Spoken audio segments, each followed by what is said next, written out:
So let me answer that question with a question, and that is, what does it mean to be an IO psychologist? And I'll start with that and then come back to it in just a minute. So higher education is built on a pretty shaky ground right now. There are seismic shifts that are changing the way colleges and universities operate. There are predictions that within the next few decades, half of US institutions will be out of business, bankrupt. Now, whether those predictions actually come to pass, I don't know if any of us really know that for sure, but it's clear that higher education is changing. I think in a lot of cases, higher education, those discussions focus on institutions as a whole, or maybe focus more specifically on undergraduate education. But these also have implications for how we train graduate students. So what does that mean for training IO graduate students of the future?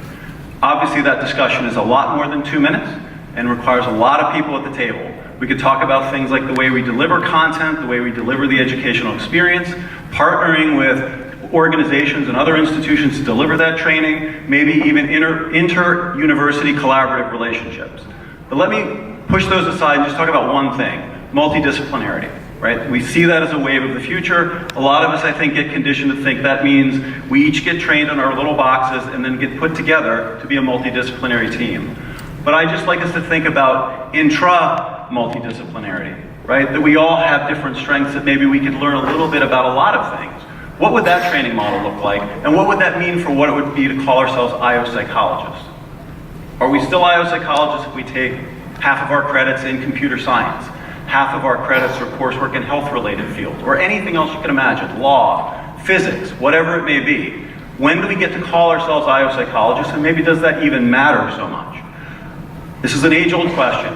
Who gets to be in the circle? Who gets to be out of the circle? Who comes to SIOP? Who doesn't come to SIOP? We could build walls around ourselves and isolate ourselves from the world, or we could open those boundaries and borders and make them more permeable and gain diversity through that, gain strength through that diversity. It's our choice. I know what I hope we make, but it is our choice.